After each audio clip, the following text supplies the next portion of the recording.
Hi, what I have here is a sample plan that you can download from the Home Designer website. It's called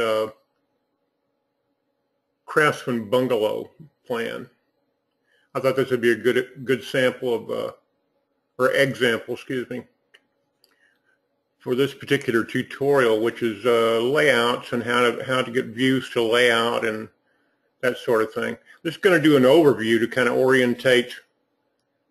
I didn't download the textures, so I'm just going to skip that part. I'm not really interested in the total veracity of the way the thing looks, but you can see it's a complicated plan, a lot of detail in it. And the question was, how do you get all this stuff on a layout sheet? And so I'm just going to go through the basic steps. I'm not going to try to cover every possible nuance of how to do this. So basically, I've got the plan file open. You're looking at it in plan view.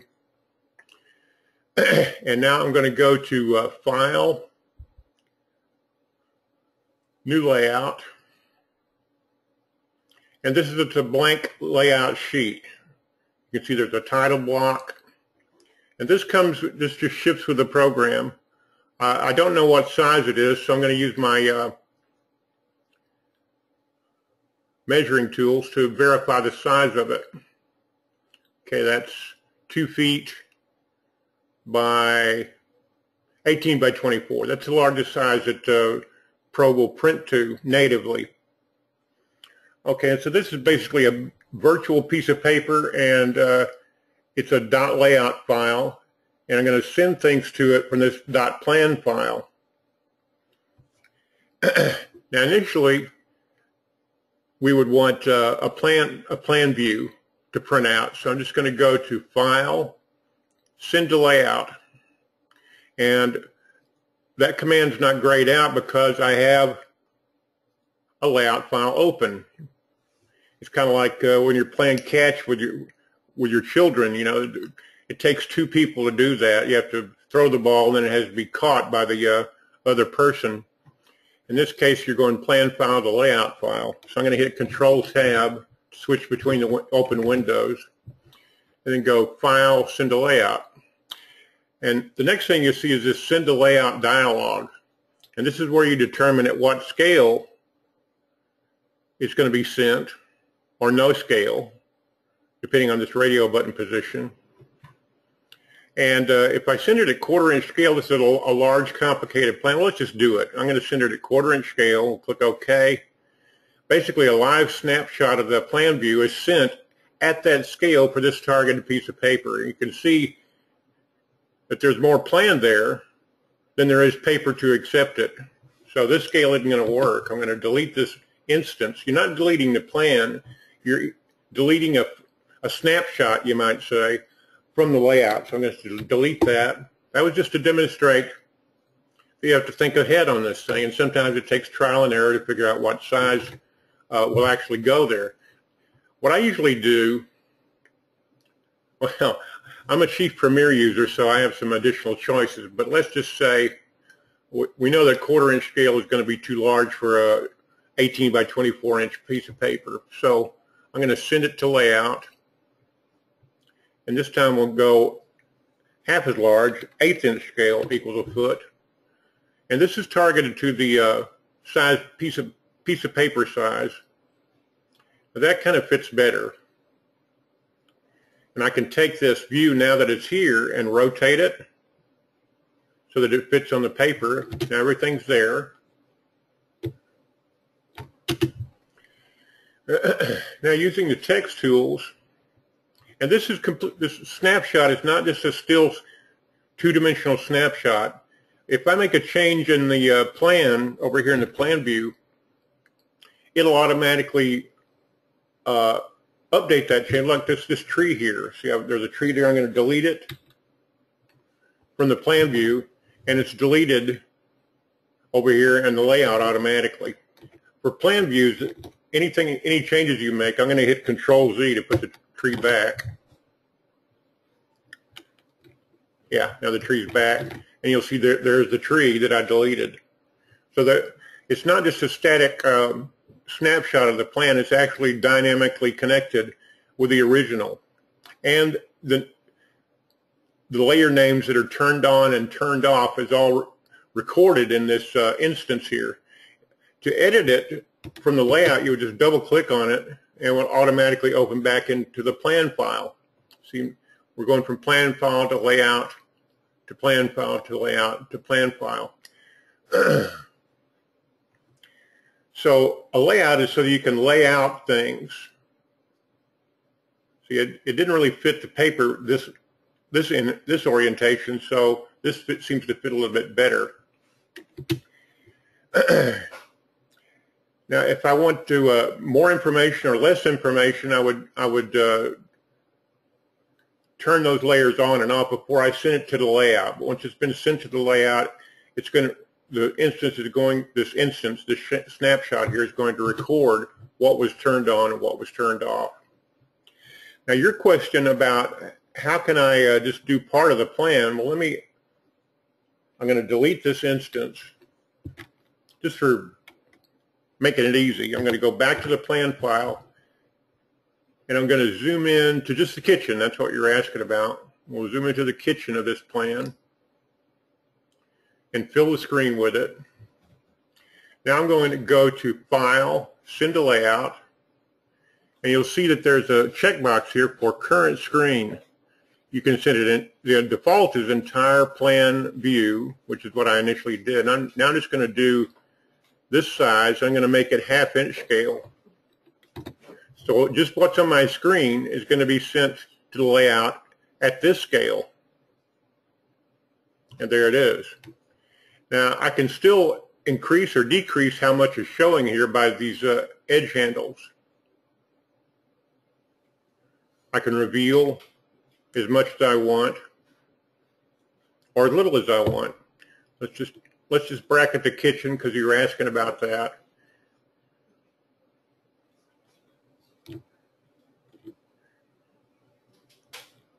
There's a lot more to this, but I'm just covering basics. And we put that floor plan over here in this corner of the plan, of the layout sheet. You can see there's a little label here. That can be customized, turned on or turned off over here on the label tab of this instance. See, what I did is I selected it, opened it, go to the label tab, and then you can suppress the label or you can reword the label however you want it to say, whatever you want it to say. Let's say this is, let's see, I'm in all caps. Not saying you have to do it this way, but we'll call it 1/2 inch scale because that's what I formatted it for. So now that if I want this to be also have a border on it, I'm going to open up the instance, go over to the line style tab. Oh, you can't do that in Pro. Never mind. In Chief Architect Premiere, I could actually turn the border on and off. I guess in Pro you would go over here to Layer Display Options, and then there's this layer here, Layout Box Borders. Yeah, I just have to see now it puts a little border around it. But there's different things you can do, and you find these things out by just using the tools and opening the objects dialog boxes and see what choices you have and experiment and see what those choices are. Now I've got a little plan view there. Let's say I want to send a perspective as well. Let's see, where's my camera tools? There they are. We'll stand over here in the kitchen and we'll just do a 3D of the kitchen. Not particularly interested in the photorealism of this view, but we're just demonstrating how to use a layout. We'll get that camera view on screen. Yeah, that's fine. And I can send this as an image, or I can send it, there's a couple of different ways I can send it to layout. Let me just demonstrate both of those. I'm going to go over here to render types and go to a vector view camera. That's a vector view camera view.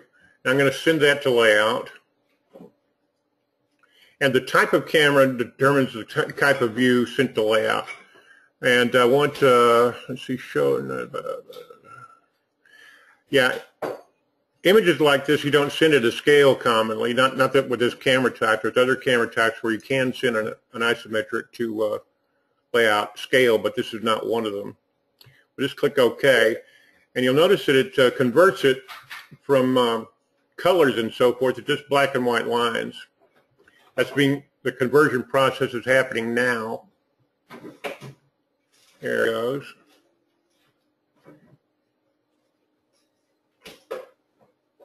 Almost done. Okay, and there's my little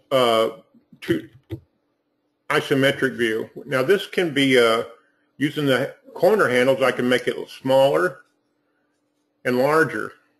Since it's not a scale view, then I can change the size of it with the corner handles. You can also reveal more of it or less of it using the side handles.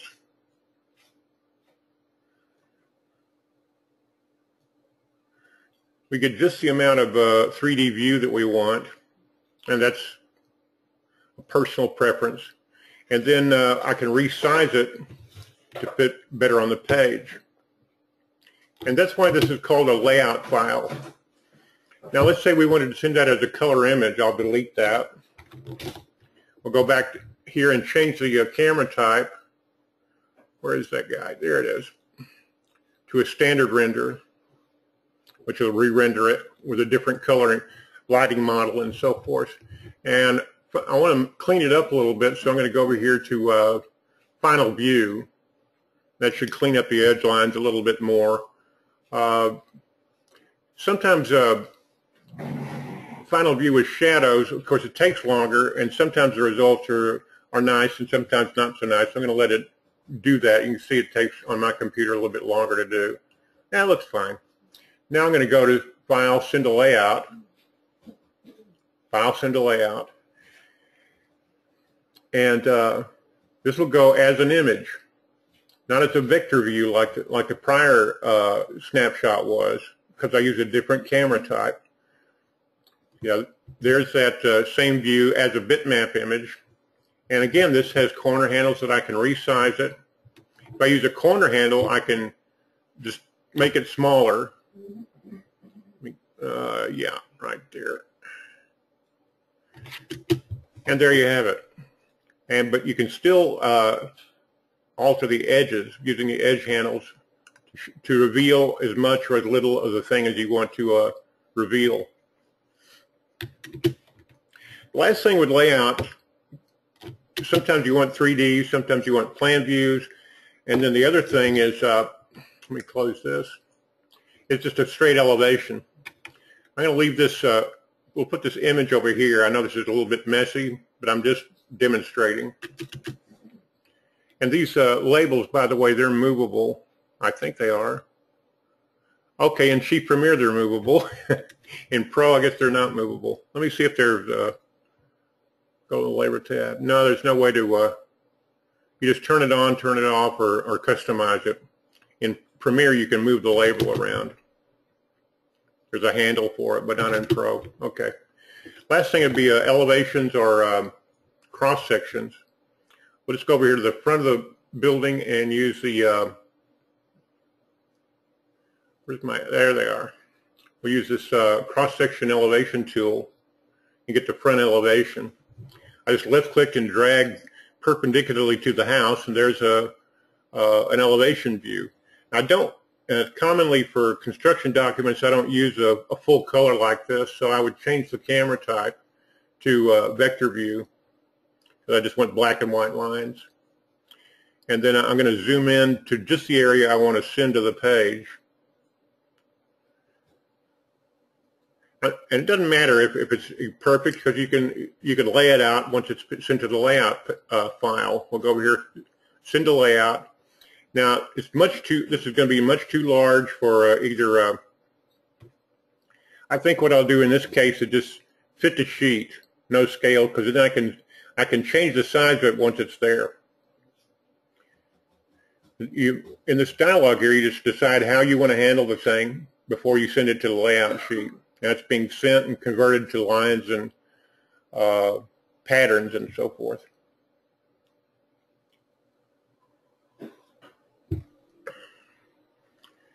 I need a faster computer.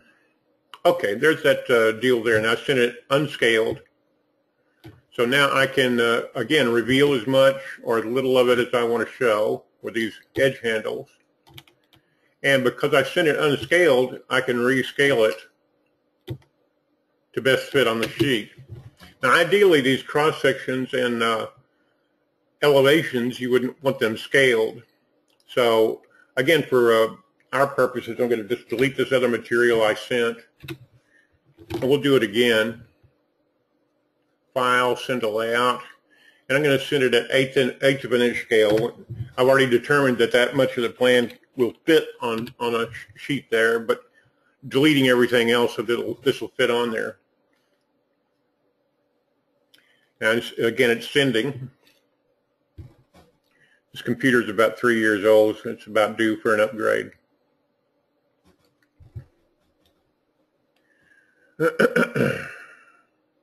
Okay, that's an 1/8 inch scale. I guess we could probably do it at 1/4 inch scale. Once this is sent here, you can't change the scale on it. See, there's no commands over here for that. So I'm just going to delete it. In Cheap Architect Premiere, I could rescale it on the layout page, but in Pro, you just have to send it again. Send a layout. This time we use 1/4 inch scale.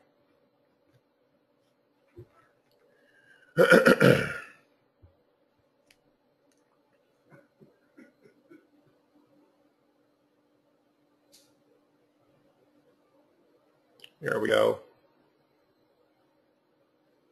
Okay, and there it is in 1/4 inch scale. We'll cover up the foundation. You don't have to. And there's a room enough on this size sheet. We're going to put the front elevation up here and the rear elevation here and so forth. And so you'd create a layout page for each printed page. You'd have floor plan.layout. You'd have elevations.layout, interior views.layout. Whatever made sense to you, how many printed pages you're going to have, you have that many layout files. And you just, like, if this is going to be page 2, I would go down here and just change the text down here to, instead of that macro there, we'd use A-2. And so you rename these files here to correlate with how many different files you're making. Okay, well that's the basics of using a layout page and what it's for and how you use it in concert with a plan file and views from a plan file. A layout can accept views from as many different plan files as it makes sense for you to do so. I guess there's one other little nuance I should mention. Updating. If I wanted to, I mentioned earlier that if on a plan view, if you make changes in it, that automatically updates to the layout page. Now that's not true with an elevation like this. This is a snapshot of the first time, or whatever this plan was like when I first sent it. If I then open, I'll double click on this view here, and it'll open back in the plan view. And let's say I'm going to move these windows apart. The client wants these not, together like that. And you'll notice over here on the layout page, they're still right where they were, although I moved them here. So once you've sent a view to layout and you make architectural changes like in the windows, doors, or material patterns and so forth, you then have to close the view. And you get this dialog here. It says, this view was previously sent to layout. Would you like the layout view to be updated to reflect your changes? Well, if you click no, it won't be updated. See, no change. I'm going to open it again and close it. And this time I'm going to click yes. And you'll see the next time you see that view on the layout, it'll show that these changes have been updated to the layout page. And so views, elevations and cross sections and isometric views have to be manually updated. See, now that changes there.